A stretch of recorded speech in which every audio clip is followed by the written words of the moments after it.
પાર્લા મહિલા મંડળથી જ્યોતિબેન શાહ, 75 વર્ષના જ્યોતિબેન શાહ આપણને બાળ વાર્તા ચકો મકો ચકો ચકી મકી, અને જેના રાઇટર છે આશાબેન મહેન્દ્રભાઈ શાહ, અને જ્યોતિબેન છે પાર્લા મહિલા મંડળના કમિટી મેમ્બર્સ છે.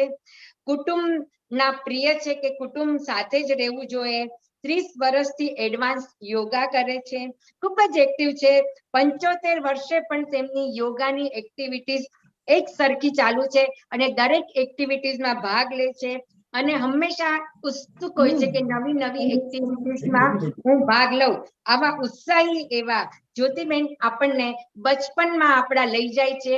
એક હતો ચકો અને એક હતી ચકી. ચકી લાવી ચોખાનો દાણો અને ચકો લાવો મગનો દાણો, પણ જ્યોતિબેન આપણને મકી સાથે લઈ જાય છે. તો આપણે જ્યોતિબેનને સાંભળીએ.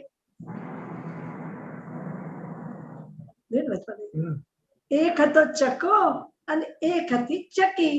બંને જણા ઉડતા ઉડતા વાતો કરતા કરતા જાય, દાણા લાવે અને ચકીબેન ખીચડી બનાવે.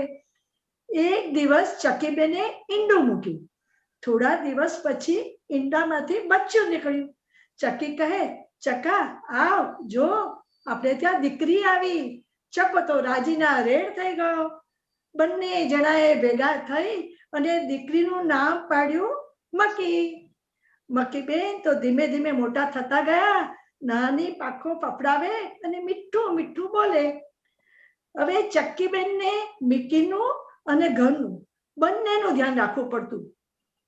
એટલે ચક્કો તો એકલો દૂર દૂર દૂર જાય, દાણા લાવે, પાછો દૂર જાય, દાણા લાવે અને ઘરમાં મૂકે. ચક્કો થાકી તો જતો, પણ એને મિકી બહુ જ લાડકી હતી. ચક્કી હવે એમ કરતા કરતા ચક્કીબેન અને ચકાભાઈ, મિકીનો એક પહેલો જન્મદિવસ આવ્યો એટલે બંને જણા વાતો કરવા લાગ્યા. આપણે બર્થડે કેવી રીતે ઉજવશું મિકીનો? ચક્કી કહે, હું છે ને બહુ સરસ ખીર બનાવીશ. અને ચકો કે હું ઝાંઝર લઈ આવીશ. મકીને ઝાંઝર તો ખૂબ જ શોખ છે, નાચવાનો પણ બહુ જ શોખ છે, એટલે હું ઝાંઝર લઈ આવીશ. ચકાચકી કે હા બરાબર. ત્યાં તો મકીબેન ધમ ધમ કરતા આવ્યા અને કહે કે મારે કઈ આવું નથી કરવું, મારે તો મારી બધી બહેનપણીઓને બોલાવી અને પાર્ટી કરવી છે.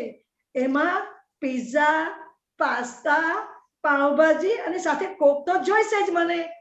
મારે માટે નવો ડ્રેસ અને ગળામાં પહેરવાનો નેકલેસ એ તો લઈ આવજો જ પપ્પા. હા, આટલું બોલી મકીબેન નીકળી ગયા. હવે ચક્કા ને ચક્કી તો વિચારમાં પડ્યા.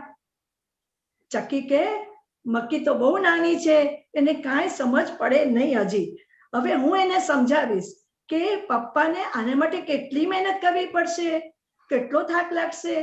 ચકો કે ના ચકી, તું એને કાંઈ નહીં કહેતી, એટલી મારી લાડકી છે, હું એના માટે કાંઈ પણ કરીશ.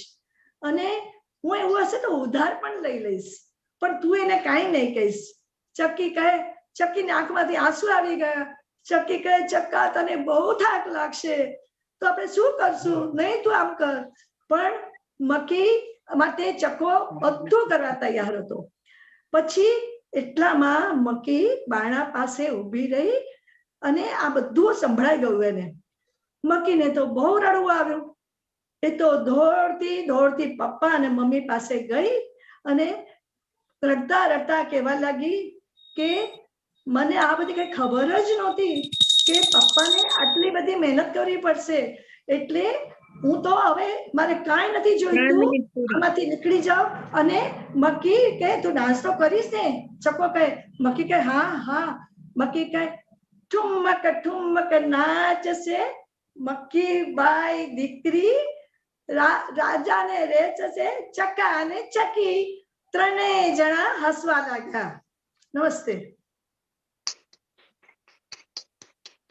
બહુ સરસ જ્યોતિબેન. ચકો લાવ્યો ચોખાનો દાણો ને ચક્કી લાવી મગનો દાણો ને એમ કરીને ખીચડી બનાવી. એ વાર્તાથી આપણે મોટા થયા છીએ.